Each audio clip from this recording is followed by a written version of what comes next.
lampu harus gelap nggak? Lu nyalain lilin. Jangan gelap-gelap banget. Ntar kalau dia datang lu nggak ngelihat. Lilin di dekat kaki saya. Saya tiduran di ubin. Saya denger musik 1 lagu, 2 lagu, nggak ada reaksi bang. Di lagu ketiga bang, baru jalan setengah, lilin jatuh, prek, mati. Tahu ada apa bang? Loh.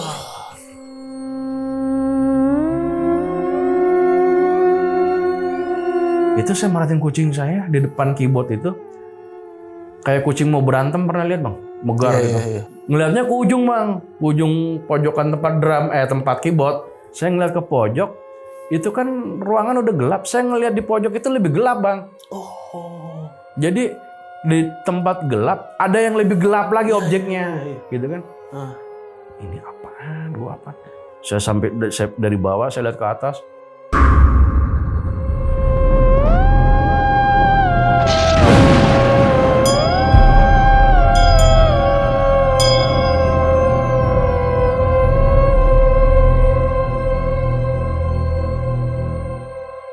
Assalamualaikum warahmatullahi wabarakatuh. Salam sejahtera untuk kita semua. Kembali lagi di Lonceng Misteri, masih bersama gue Gilang. Dan malam ini akan ada cerita dari seseorang yang pernah membuka studio musik di daerah Utan Kayu, Jakarta Timur.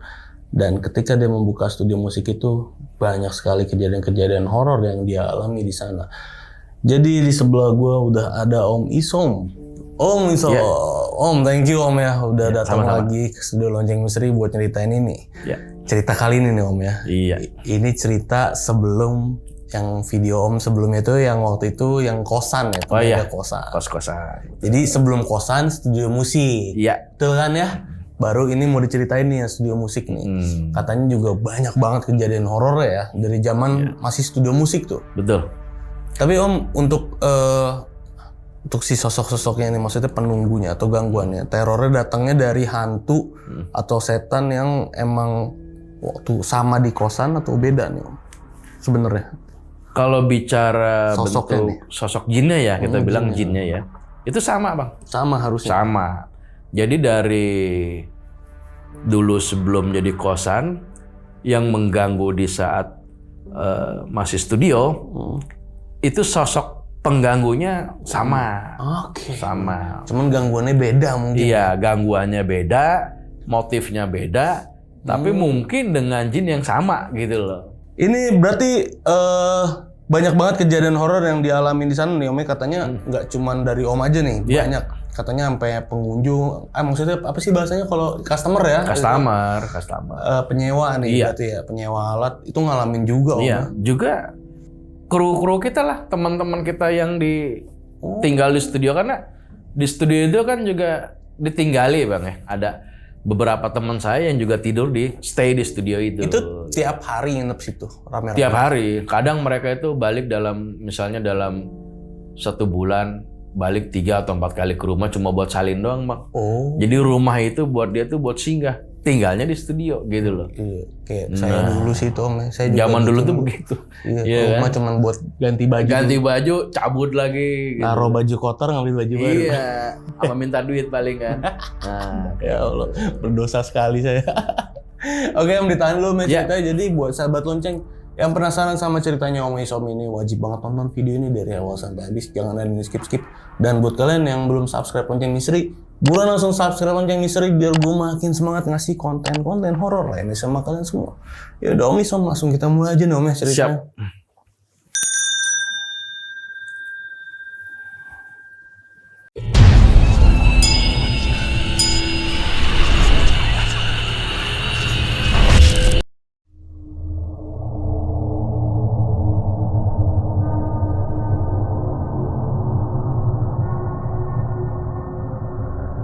Oke Om Isom. Ya, Itu gimana Om ceritanya Om? ini kejadian yang saya alami waktu saya punya studio musik. Oke. Studio untuk rental ya. Zaman dulu kan tuh booming banget bang ya pada zaman itu. Ya zaman orang ngeband ya. Iya, ngeband rental gitu. Pokoknya lagi menjamur deh studio musik pada saat itu ya. Posisi tahun itu kalau nggak salah sekitar tahun mulai dari 93. Awal-awal 92, 93, 94, 95 itu lagi rame-ramenya kan. Studio, artinya saya mau coba ikutan bikin studio. Sebenarnya sih abang saya, ini studio punya abang saya. Awal sebelum dibangun studio ini tadinya ini tanah kosong.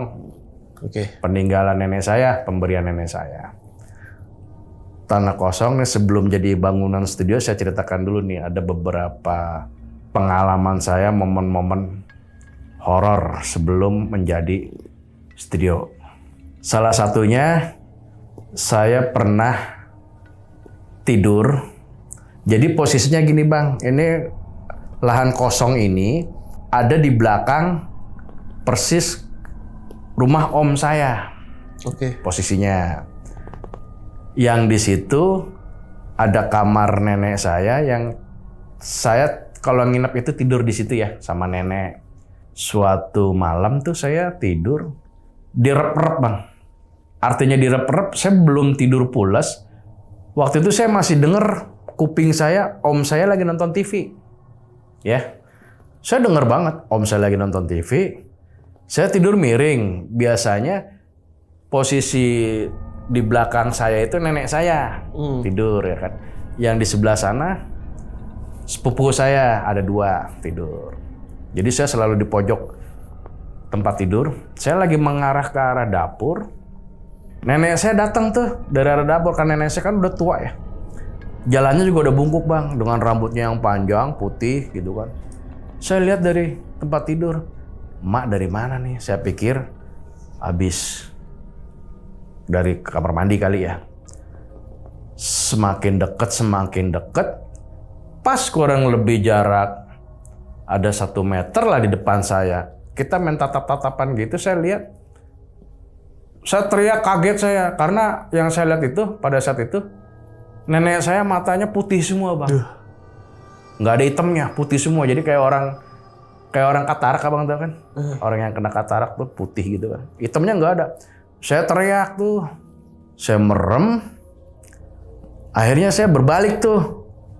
Berbalik badan. Saya ngelihat ada nenek saya di belakang saya karena memang tidur. Berarti saya berpikiran, wah tadi berarti yang gue lihat setan dong gitu kan. Ini nenek gue nih, saya bangunin. Mak, kan saya kalau manggil nenek kan mak ya. Mak, bangun mak. Gitu nenek saya. Amat tadi ngeliat setan. Saya nama kecil saya kan Amat ya, karena Amat nama saya lagi kecil. Amat ngeliat setan barusan. Begitu nenek saya melek Bang, matanya putih lagi Bang. 2 kali saya kaget, saya merem, nangis. Begitu saya ada yang bangunin, bangun, kenapa? Saya kan tutup muka tuh, saya takut melek, saya takutnya ini setan lagi gitu kan. Saya takut yang ketiga kali. Begitu saya pelan-pelan buka, nenek saya yang asli, dan saya ngeliat sepupu saya 2 juga lagi udah bangun, lagi ngeliatin saya nangis gitu loh. Itu awalnya sebelum jadi studio memang tempat itu udah lumayan angker ya. Oke. Singkat cerita dibangunlah studio musik. Setelah jadi studio musik, udah jadi nih waktu proses finishing. Jadi kita norak Bang, artinya ini studio belum jadi banget, lagi finishing karpet. Itu alat musik kan kita udah stay di luar tuh, udah siap dimasukin ya. Jadi yang namanya tukang itu buru-buru itu, karena kita udah pengen ngeband gitu loh. Pengen buru-buru ngeband. Jadi artinya nggak ada tuh yang namanya selamatan dulu tuh, nggak ada Bang. Apa pengajian dulu tuh nggak ada. Kelupaan ya. Udah kagak ada, pokoknya udah begitu beres studio masuk semua barang, kita ngeband sampai pagi Bang, gebrang-gebreng, ya kan. Seiring berjalannya waktu, barulah mulai terjadi banyak hal-hal yang lumayan horor berupa gangguan secara visual atau suara, itu banyak terjadi selanjutnya. Gitu.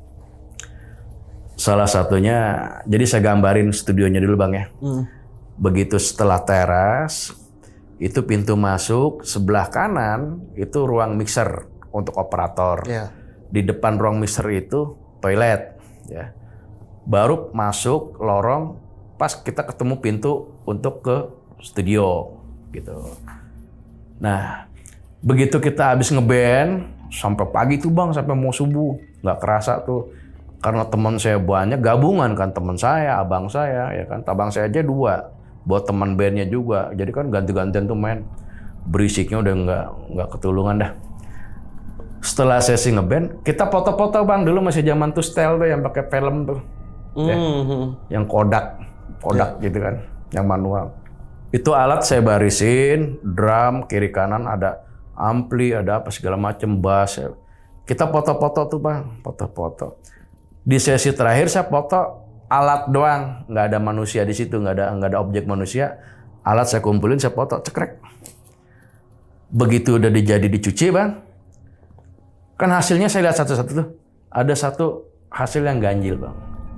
Jadi begitu saya telak-telak, saya perhatiin, abang tahu drum itu kan di bawah tuh ada yang namanya kick bass, yang gede itu, yang bulat, yang gede. Kan tuh ada membran plastiknya ya. Ya. Itu entah pantulan cahaya, entah pantulan atau blitz atau apa. Kalau kita perhatiin tuh bang, jadi kayak sosok pocong bang. Pocong posisinya tiduran, tapi tangannya di samping begini. Nggak yang sedekap begini. Saya kaget dong, saya perhatiin ini. Ini foto kayaknya. Apa menurut gua aja? Saya kasih lihatlah abang saya yang paling tua. Saya panggil. Lu lihat dah, perhatiin nih foto. Jadi dari sekian banyak foto, ini doang yang aneh bang. Dilihat sama dia, sama abang saya. Langsung begitu dia. Kayak pocong ya. Makanya gue lagi liatin gitu. Datang ada orang lagi. Waktu itu namanya Pak Eko ya. Gurunya abang saya. Saya kasih lihat juga foto itu. Pak Eko, liatin dah. Foto di tengah. Astagfirullahaladzim. Pocong nih. Semua yang ngeliat Pocong. sama penglihatan saya mengambil kesimpulan itu pocong. Jelas tangannya begini tuh jelas banget bang, di kiri bang, di sampingnya begini. Jadi dia mantul ya? Kayak pantulan cahaya tapi wujudnya sosok pocong. Iya, dia kan di kick itu kan bisa semi ngaca gitu kan? Iya, dia kan plastik kan, plastik hitam ya. Berarti plastik. Posisinya harusnya kalau memang ada itu ada di depan om ya? Kalau pantulan Ada di depan om harusnya? iya. Wah. Sekarang di kick drum itu kan kalau umpamanya di sini ada objek, ya kan? Pasti objek ini kena difoto dong. Iya. Kalau memang yang digambar kick drum itu pantulan di objek di depannya. Tapi di depan itu kan nggak ada apa-apa. Iya, jadi kelihatan di pantulan doang ya? Iya. Gila. Jauh nggak ngambil fotonya waktu itu jaraknya? Ya kalau Antara Kodak drum begitu tuh dari objek drum itu ada kurang lebih 4 meteran lah bang. Oh, ngambil agak jauh memang. Agak jauh lah pak. Karena untuk kena semua kan. Satu background itu semua alat kan saya kumpulin biar kena semua. Sempet kata abang saya, udah nggak usah dipikirin. Saya bilang nih foto buang apa jangan, udah gabungin aja ke album. Akhirnya mungkin kalau saya mau cari-cari mungkin masih ada. Kalau saya mau cari-cari gitu. Cuma keberadaan album-album itu ada di mana sekarang saya juga kan nggak tahu. Udah berapa puluh tahun kan bang gitu kan. Ada juga kejadian anehnya tuh semua rata. Artinya jadi gini, di studio itu sebagai orang yang stay tinggal di studio itu salah satunya saya, owner. Ada teman saya orang Citayam namanya Thohir ya. Ada juga teman saya orang Jogja, sebut aja Bendot lah namanya. Ada juga satu lagi teman saya orang Keramat Asem, orang nggak jauh dari daerah. Oh iya, studio saya di Hutan Kayu bang ya, tepatnya. Itu namanya Yoga. Kita berempat nih selalu lebih sering tidur di situ gitu kan. Nah, ada satu cerita lucu nih bang. Jadi kita sebenarnya tahu tempat itu horor, tapi pada sok berani bang. Apalagi yang namanya Yogan itu dulu kan kalau kita ngeband itu ada aliran bang, kayak saya alirannya rock misalnya. Abang saya heavy metal, yang namanya Yogan ini greencore. Lebih keras nih. Keras, cadas. Ibaratnya tuh yang Scream. serem dah pokoknya. Serem. Jadi ya yang namanya Yogan ini saya kasih gambaran orangnya kayak Bob Marley bang. Rambutnya panjang keriting. Gimbal. Oke. Keriting. Hitam pula orangnya kan. Badannya kurus. Serem dah bang ya kan. Cuman orangnya saya akuin pemberani. Ama yang begitu katanya dia kagak percaya. Gue kagak takut. Tapi ada suatu hari dia akhirnya juga ngalamin bang. Sesuatu yang mistis lah gitu. Jadi itu gangguan-gangguan yang kita terima pada saat itu, saya pernah diganggu gini. Jadi di ruang mixer itu Bang, rupanya ada penunggu sosok perempuan berbaju merah, berambut panjang. Ini nggak 1-2 orang yang lihat. Tapi saya belum ngalamin nih. Suatu ketika saya habis pagi bangun, saya bebersihkan tuh rutinitas saya, bersih, ngepel apa. Saya kunci ruang studio, ruang mixer juga saya kunci. Karena habis dibersihin, jangan sampai nanti ada yang injek-injek kan, pikiran saya.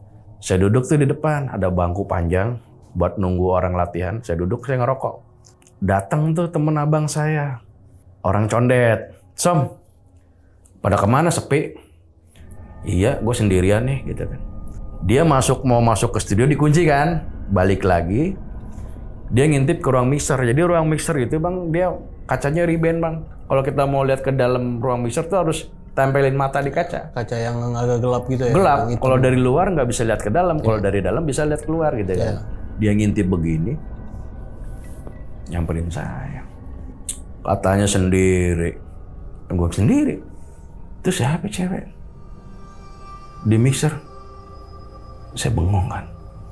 Cewek. Itu di mixer lagi baca majalah. Posisinya dia katanya lagi begini Bang. Baca majalah. Rambutnya panjang. Cuma ngelihatnya karena posisi perempuannya si ceweknya ini nunduk. Jadi nggak kelihatan mukanya. Udah, saya panggil, sini loh. Ikut saya. Klek, handle pintu saya giniin mixer. Kunci kan? Nggak pakai ngomong, kita main kelihatan langsung ke depan Bang. Kita ke warteg ngopi udah Bang.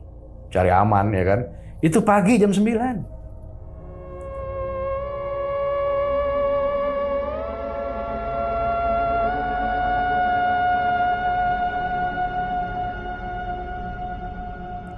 Ada langganan saya Bang, namanya Bang John. Kalau ngerental di saya itu ngeband nggak pernah sejam 2 jam, minimal 4-5 jam. Bang John tuh? Bang John, ngebosin lah dia. Suatu ketika tuh main tuh dari sore, selesai jam 11-an malam ya. Udah Sam, bayar. Saya ke studio tuh beres-beres. Bang John selesai bayar, balik kan. Saya beresin studio, strap gitarnya dia ketinggalan. Strap gitar tuh, talinya. Saya taruh di atas keyboard Bang. Pasti ini orang besok balik lagi. Saya nyapu, saya ke depan buang sampah. Bang John balik. Som, bro, sorry. Strap gitar gua ketinggalan. Oh iya Bang. Saya taruh di atas keyboard, ambil aja dah. Ya kan?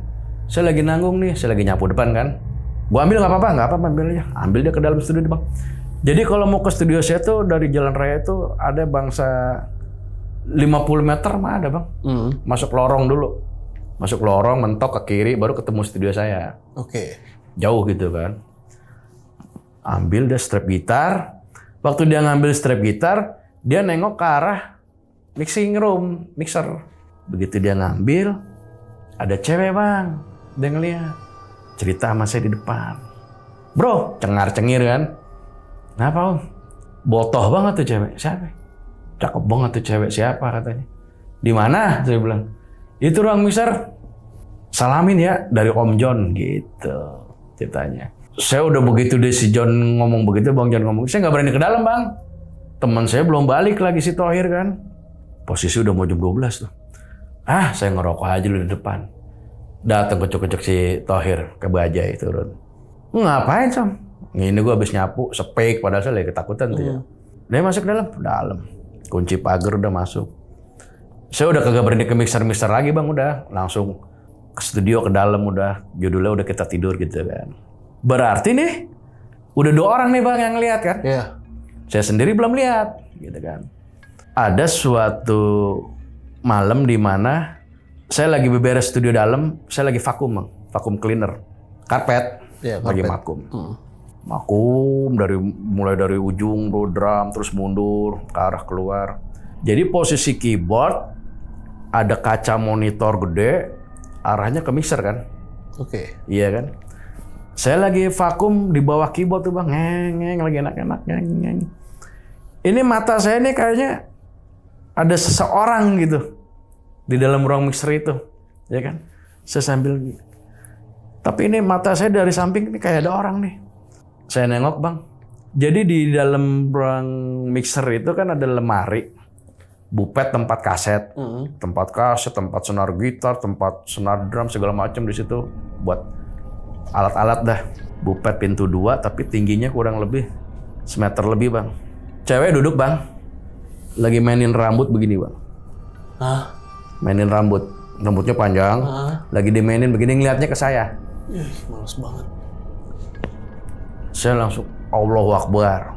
Itu saya lari, vacuum cleaner masih nyala bang, saya tinggal masih nyala. Saya keluar, saya ingat, vacuum cleaner gue belum matiin.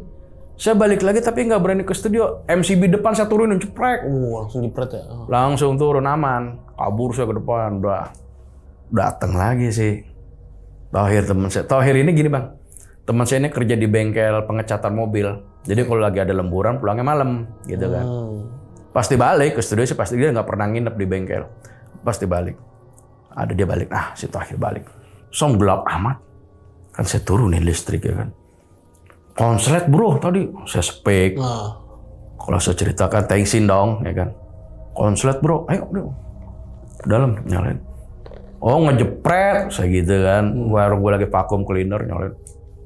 Berarti saya udah ngeliat tuh bang, masalah cewek. Sama berarti baju merah juga? Merah juga. Cakep banget bang.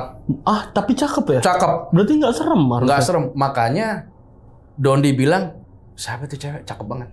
Kenapa Om kabur waktu itu? Padahal kan nggak serem. Ya orang mainin rambut begini terus duduk di lemari, kakinya saya nggak lihat bang, jadi kayak kempes. Kakinya itu kayak kempes, jadi kayak long dress, tapi kakinya nggak kelihatan. Cakep kayak apa juga kalau modelnya begitu bang. Iya sih. Buset. Mukanya berarti muka Indo, muka apa nih? Nah, ini ya saya ada cerita lagi. Jadi waktu pembangunan studio, tukang itu salah satu tukang ada yang ini listrik belum terinstal bang, jadi kamar mandi udah ada. Dia ceritanya lagi buang air besar nih si tukang ini. Karena listrik belum ada, dia pakai lilin bang. Oke. Pakai lilin, lagi biasa lagi BAB. Lilinnya jatuh, plek mati kan. Terus diambil dinyalain lagi, disundut. Waktu dia begitu nyalain lilin tuh jogrok di depan dia persis bang, cewek. Pakaiannya putih, terus di sini kayak bunga-bunga motifnya nih, cerita ke saya. Mukanya bule, kayak orang Belanda.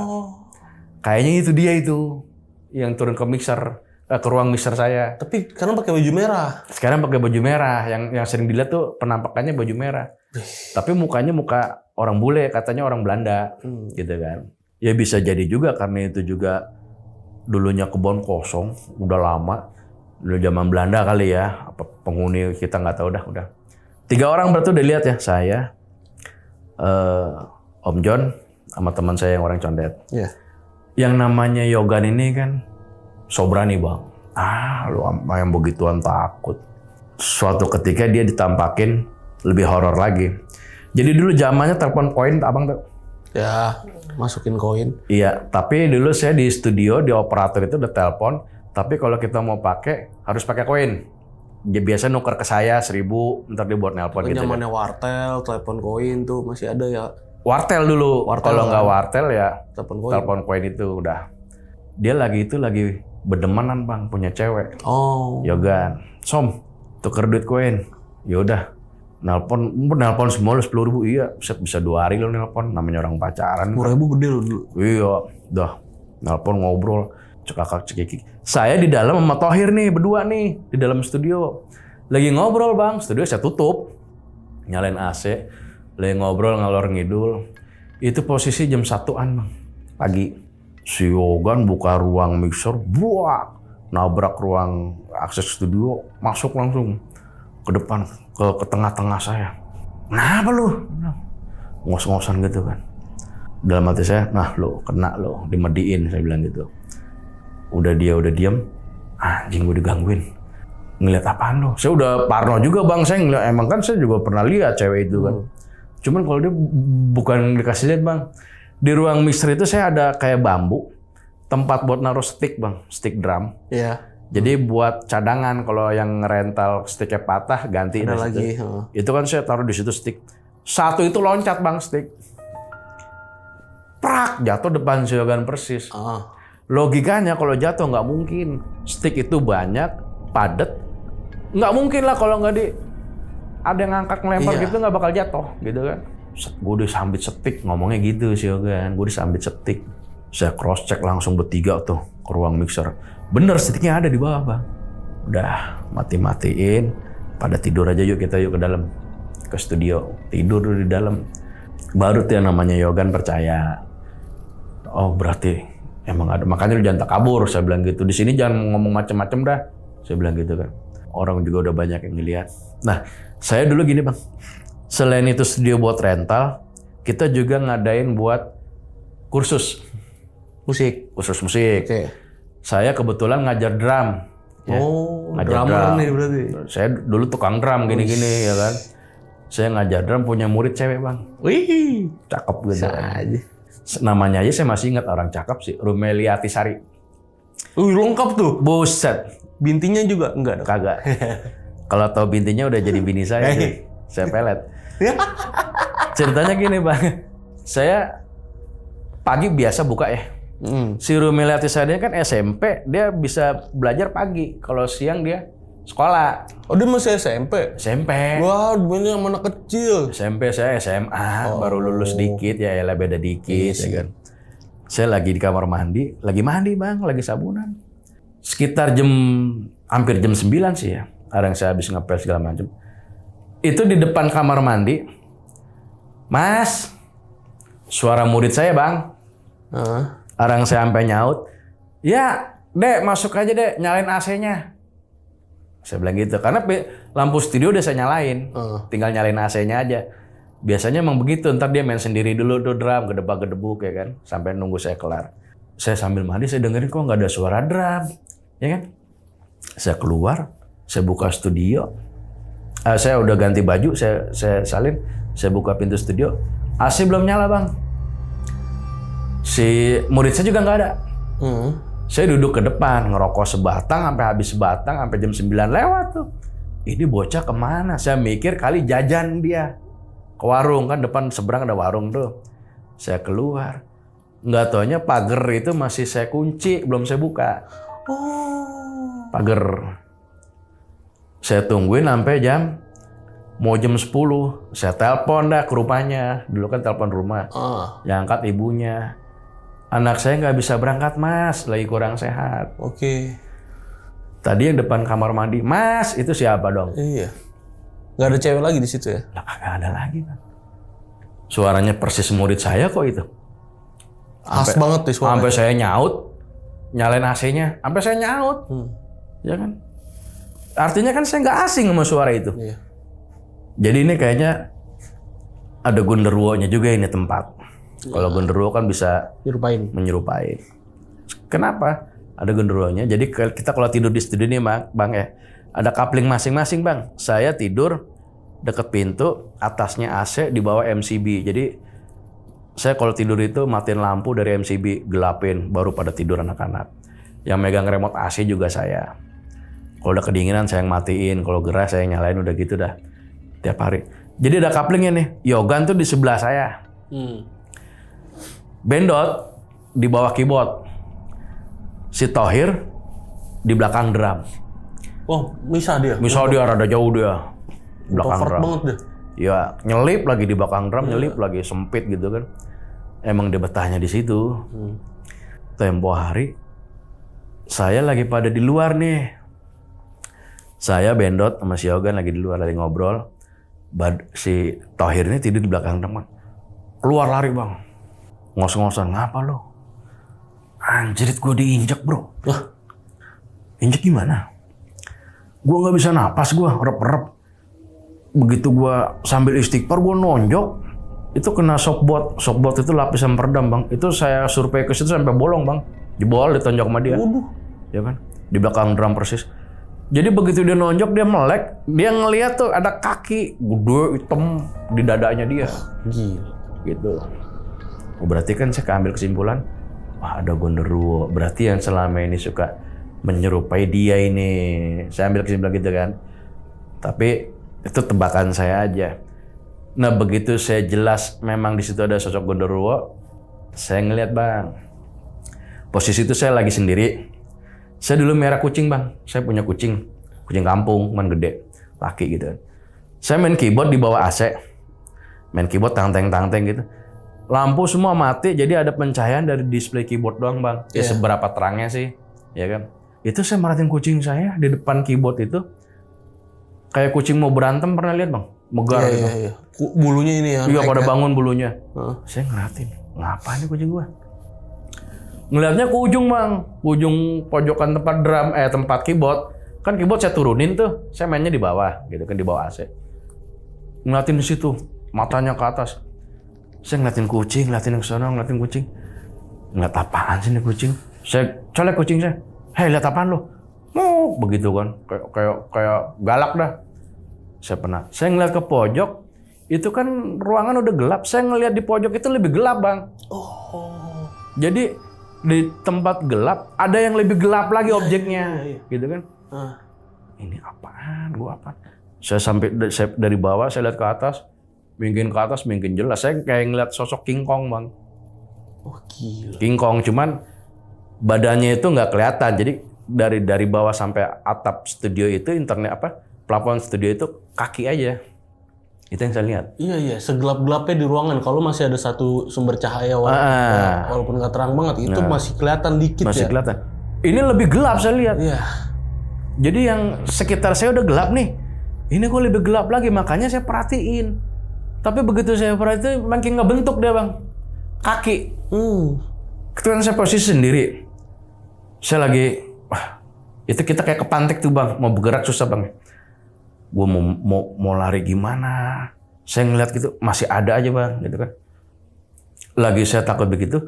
Jadi pintu studio saya buka. Pintu yang mau masuk akses dari luar itu saya tutup. Tapi dulu saya grendelnya itu grendel rantai, Bang. Jadi pintu bisa dibuka, tapi rantai ini akan nahan, cegrek gitu kan. Saya sengaja. Jadi kalau ada anak-anak datang itu dia bisa buka, tangannya bisa ngerogoh gitu kan. Jadi saya nggak perlu bukain. Itu emang saya bikin grendel rantai dulu ada. Nah, lagi saya ketakutan dengan sosok itu, pintu depan itu ada yang buka, Bang. Cuman ketahan rantai kan, ceger, kaget saya. Nggak taunya om saya, Bang. Som, ono Thohir no minta bukain pintu di depan, kan pagar udah saya kunci depan. Alhamdulillah saya ada om saya. Ya om, saya langsung buru-buru bangun, saya buka. Gua kira lu nggak balik lah gua, kata si Thohir gitu. Saya nggak cerita tuh, Bang. Saya ngeliat sosok hitam itu. Kalau saya cerita auto bubar jalan ya kan. Iya. Udah. Berarti saya udah ngeliat nih dua sosok, cewek sama yang sosok hitam. Ada lagi kejadian aneh. Jadi dulu studio saya tuh suka nyewain alat, Bang. Ada acara apa nih? Buat pensi biasanya. Acara waktu itu kita acara kawinan di rumah tapi ya kan. Bisa. Alat saya keluar. Karena saya capek udah selesai. Alat balik. Saya balik duluan. Alat anak-anak yang ngurusin. Si Thohir, si Yogan pada di sana ya. Saya entah kenapa saya capek banget. Habis nyeting alat kan. Saya habis mandi, saya tidur, Bang, di studio. Sendirian, tidur di bawah AC itu. Ada jam 2 kali. Saya mendusin bangun. Gelap, Bang. Posisi gelap. Buset, gue tidur pulas amat ini. Saya nyalain lampu, cek MCB saya naikin. Saya lihat persis di belakang saya ada jarak 2 meteran lah. Yogan tidur, Bang. Cuman ngadepnya ke sono, jadi ngebelakangin saya. Tidurnya ngeringkuk, gitu kan. Yogan. Rambutnya nggak dikuncir kan, diriap begitu, serem gitu kan. Yogan. Saya lihat di drum Thohir. Udah. Saya karena masih ngantuk, gue tidur lagi aja dah. Saya matiin MCB, turunin, cekrek. Tidur lagi saya. Nggak lama dari situ ada bangsa 10 menit, 15 menit dah. Itu persis di belakang saya tuh kayak bunyi plastik bungkus rokok tau kan? Ada plastiknya. Itu kayak dimainin, Bang. Kriak. Saya dengerin kan nggak bisa tidur kita ya. Si Yogan usil banget dalam hati saya. Saya ngomong, Gan, gue masih ngantuk. Canda aja lu. Abis saya ngomong begitu, Thohir nyaut, Bang. Som, apaan? Mana Yogan lu? Ini berisik banget, gue mau tidur. Orang Yogan balik. Saya penasaran, saya nyalain MCB cetek. Kagak ada, Bang Yogan, Bang. Di belakang saya nggak ada. Nggak ada, Bang Yoganya balik ya? Balik. Serius, balik dia mau salin. Besok pagi kemari lagi. Udah, akhirnya saya tidur, lampu nggak saya matiin. Tidur terang-terangan tuh. Iya, tumben terang-terangan. Udah, itu gangguannya tuh. Jadi memang, oh iya, saya semakin yakin ada gondoruo di situ, ya kan. Udah 2 kali saya berupa suara murid saya, satu lagi visualisasinya teman saya. Udah. Ada lagi cerita teman saya nih. Kita habis bebenah malam, studio udah mau tutup, beberes. Saya suruh buang sampah. Namanya teman saya, Aceng namanya. Oke. Ceng, lu buang sampah sana, sekalian kunci pintu. Ini orangnya penakutnya parah bang. Ya melu dong, gitu. Ya udah ayo. Dia jalan duluan nih ke depan ke tempat sampah, saya belakangan. Begitu dia ngunci pagar, kan arah balik nih ke studio, kan jadi saya yang duluan dia belakangan kan, ya kan. Begitu sampai pertengahan studio, dia lari bang nabrak saya. Dia waktu buang sampah itu nggak pakai baju, telanjang gitu kan, pakai celana pendek. Katanya dia itu dari leher belakang sampai ke pinggang itu ada yang pegang nyolek begini, cuman berasanya tangannya gede kayak berbulu gitu. Dia bilang gitu. Ah perasaan lu aja kali, saya bilang gitu kan. Saya nenangin aja biar nggak berisik gitu kan. Dia sampai sumpah-sumpah. Dia kan non muslim bang ya. Sumpah gue demi Tuhan. Dah biasa yang begitu mah, saya bilang. Saya semakin yakin lagi, oh ada gondoruo udah fix ada gondoruo di sini. Nah, ada lagi satu kejadian lagi aneh lagi nih. Jadi kita kan tadi saya bilang kita sebenarnya semua ini penakut bang, cuman pada so berani. Ya diberani-beraniin. Ya, udah gitu jahil bang, tukang nakut-nakutin sesama penakut, ya, tapi sering nakut-nakutin.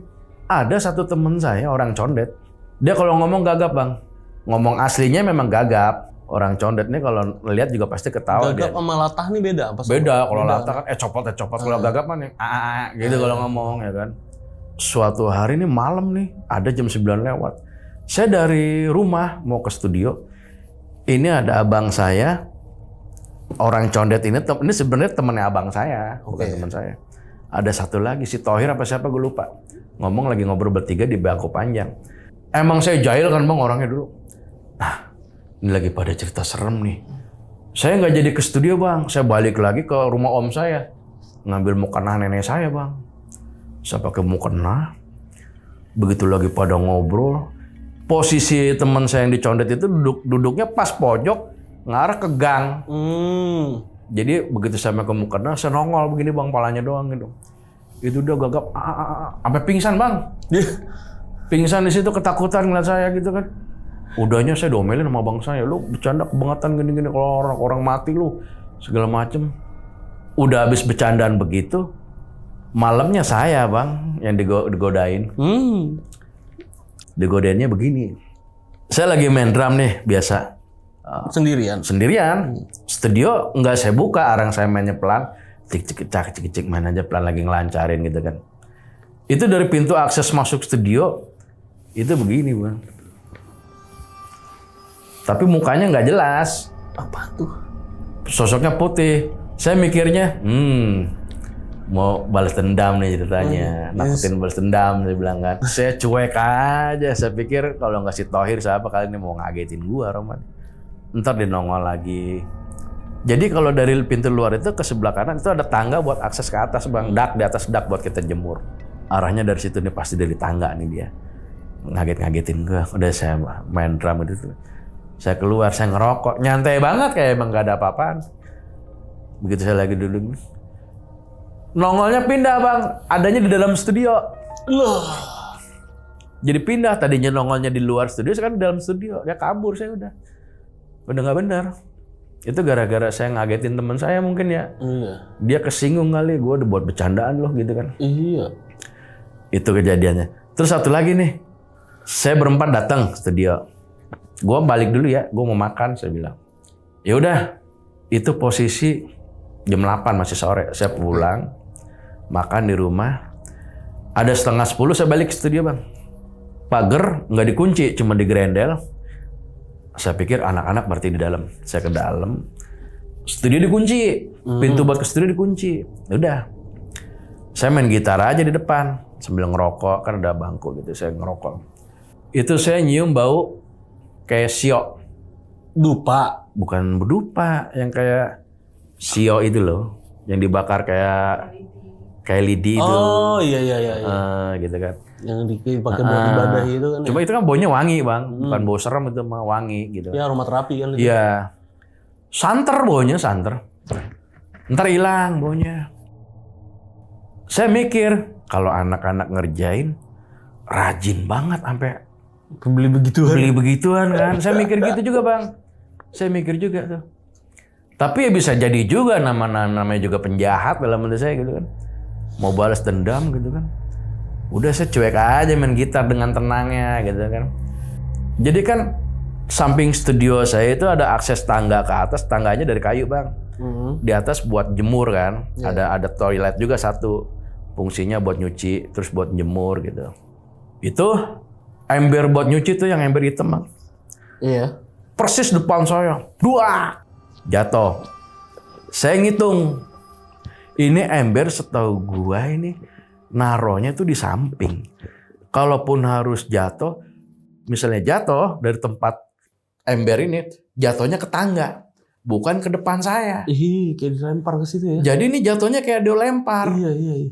Saya nggak mikir, saya jadi nggak semakin mikir ini kerjaan setan. Ini kerjaan orang. Oh. Iya dong. Iya benar. Karena saya mikirnya nggak mungkin setan bisa ngelempar. Pada saat itu temen gue ini mau dulu, saya ngomel bang. Weh lu nggak ada ember, ntar ember pecah uduk lu. Ini buat nyuci kan. Saya bilang gitu kan. Nggak ada jawaban bang. Saya mau kagetin balik nih bang. Saya naik mindik-mindik ke atas, saya bawa ember. Maksud saya mau banting depan dia orang pada gitu kan ke atas. Kan memang gelap tuh, lampu ada di dalam kamar mandi, nggak begitu terang. Di balik tembok nih, gue tahu nih, gue mau sambit. Saya udah mindik-mindik begini, nggak ada orang bang.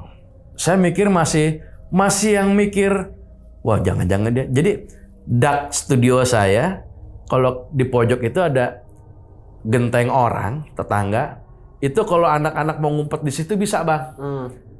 Pada nunduk gitu ya, kan kalingan dak saya kan. Bisa, cuman saya mikirnya, rajin amat gue samperin. Iya kan? Gue turun aja udah. Saya turun. Masih nggak ada reaksi tuh dari atas tuh. Saya main gitar lagi. Nggak lama, pagar depan saya dengar kletak. Itu bertiga bocah masuk bang. Saya tanya, dari mana lo? Kan bubur. Baru saya mulai mikir yang ngelempar ember siapa. Tuh, saya cuma nggak cerita. Kalau saya cerita anak-anak Takut ya? nggak pasti. Ini yang ngelempar ember siapa gitu. Ada kejadian nih bang, yang dialamin si Thohir bang. Dia maghrib, mandi di atas tuh, mandi. Ini cerita ke saya. Ngelihat saya katanya lagi ngejemur pakaian. Oke. Ditegur sama si Thohir. Lu maghrib nyuci som. Cuman katanya waktu itu saya nggak nyaut, diem aja. Udah gitu, setelah dia selesai mandi, keluar. Ngelihat jemuran itu nggak ada cucian bang. Nggak ada yang dijemur. Si Thohir turun, ketemu saya di ruang mixer. Saya lagi makan sama si Bendot berdua. Lagi makan, emang kita habis beli ketoprak waktu itu. Kita lagi makan di ruang mixer. Si Thohir nanya, Som, lu tadi bukannya lagi jemur? Jemur apaan? Gua aja baru balik beli ketoprak ini sama si Bendot. Buset, yang gua lihat siapa sih? Ya kan? Gila deh. Gua lihat lu lagi jemur, Som. Makanya gua bingung. Begitu gua selesai mandi, kok jemuran bersih? Nggak ada yang dijemur. Lu ngeliat gua ngeliat lu, orang gua tegur. Cuman waktu ditegur gitu, katanya saya nggak nyaut, diem aja, gitu. Cerita ke saya tuh di bawah, orang saya lagi makan, udah si Bendot, ya kan. Akhirnya karena kita nggak bisa peremajaan alat bang, kalah bersaing sama studio-studio lain, akhirnya mengambil keputusan tutup studio itu, gitu. Yang setelah itu beralih ke jadi kos-kosan. Oke. Gitu ceritanya. Udah gitu beli alat tuh mahal lagi. Wow, mahal sekali zaman itu. Gitar aja berapa itu? Iya, mahal deh udah. Saya nggak kuat ngubernya. Iya, gitu kan. drum, seset, gitar, bass. Gitar waktu itu pakai apa waktu itu? Zaman Ibanez saya. masih Ibanez. Ibanez juga Taiwan punya, bukan yang Amrik. Amrik nggak kuat. Yang Gio ya. Ya, yang RG. Ya. Terus ampli ya belum lagi ya. Amplinya.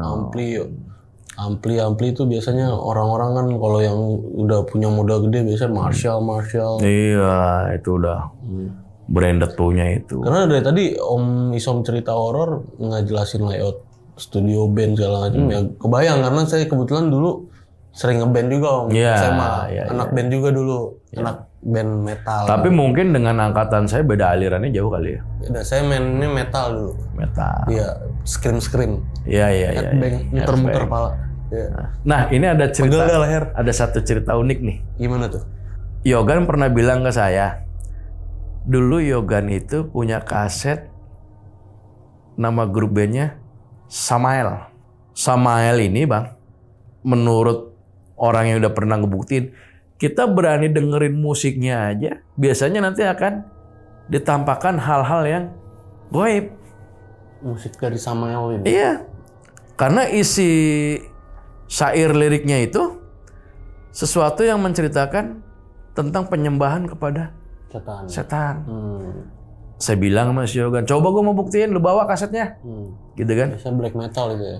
Iya, yang udah kagak karuan-karuannya, yang teriak-teriak gak jelas gitu kan. Yaudah besok gue bawa, lu dengerin sendiri ya. Ya, si Thohir, Yogan, Bendot di dalam studio. Saya di ruang mixer sendiri. Saya setel tuh bang kaset, cek. Lampu harus bergelap nggak? Lu nyalain lilin. Jangan gelap-gelap banget, ntar kalau dia datang lu nggak ngeliat. Pasang lilin bang saya. Di mixer nih, namanya saya penasaran dan ngebuktiin kan. Lilin di dekat kaki saya. Saya tiduran di ubin. Saya denger musik, 1 lagu, 2 lagu. Nggak ada reaksi bang. Di lagu ketiga bang, baru jalan setengah. Lilin jatuh, prek, mati. Tahu ada apa bang? Ketendangan saya bang lilinnya. Kenapa? Gue udah serius banget. Gua kira lilinnya kenapa? Tapi nih, setelah lilin itu mati kan, saya nyalain lagi bang. Saya pindah posisi takut ketendang lagi kan. Saya nyalain lagi, udah lilin, saya tidur lagi.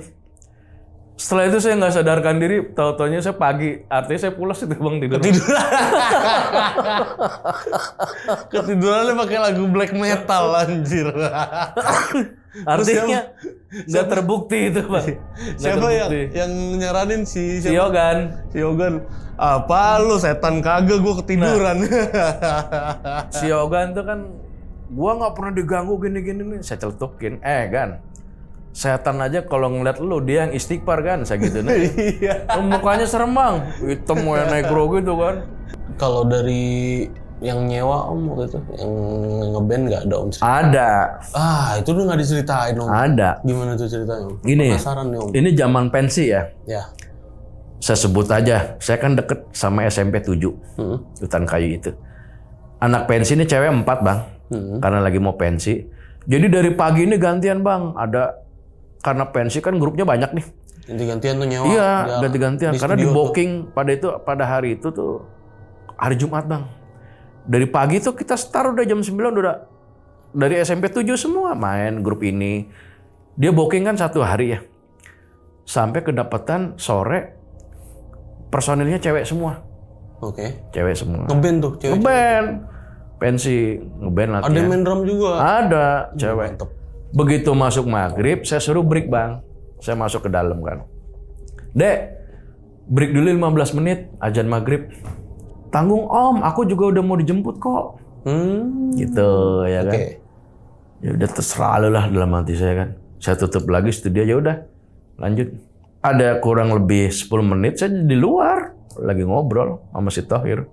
Pintu studio dibuka, 2 lari temennya. Wah. Teriak-teriak manggil-manggil saya, Om, tolongin Om. Saya ke dalam, pemain keyboardnya itu lagi nangis begini bang, nutup muka. Ya, kesurupan. Surupan. Saya udah curiga, saya tanya temennya, ini dia lagi datang bulan ya? Iya Om, pantes. Keluarin studio, saya bawa keluar studio. Ini yang tadi ngomong dikit lagi mau dijemput, Bang. Oh, dia. Dia yang ngomong, tanggung Om, dikit lagi juga mau dijemput saya. Gitu. Totonya kesurupan. Dikit lagi kesurupan maksudnya. Kali gitu. Ya kan? Dikit lagi mau dijemput. Kesurupan nangis nggak mau dibuka, emang ngeliat apaan? Jadi mungkin dia ngelihat sesuatu gitu di entah di daerah drum atau apa. Ya alhamdulillah setelah kejadian itu besoknya kagak balik lagi latihan itu anak-anak. Takut. Iya ya kan. Pada ketakutan. Berapa lama berarti beroperasi, berapa tahun itu studio sampai akhirnya jadi kos-kosan? Ada bang, saya 5 tahun mah ada itu. 5 tahun. 5 Lama tahun. juga lo itu. Lama itu. Buat studio tuh lama lo. Lama itu. 5 tahun artinya itu ya karena memang udah alat udah bener-bener udah tua, udah nggak bisa bersaing ya makanya saya udah mutusin kos-kosan aja udah. Cari gampang. Saya itu ada tahu nih, saya kan ngeband dari mulai kelas 1 nih. Saya tahu ada satu studio musik dekat-dekat sini ada. Saya kelas 1 itu baru buka. Saya kelas 3 itu udah nggak buka lagi. Jadi umurnya tuh nggak sampai 3 tahun, nggak sampai, cuman 2 tahun berarti. Berarti kalau 5 tahun tuh hitungannya lama loh. Karena pada zaman saya waktu itu studio jarang bang.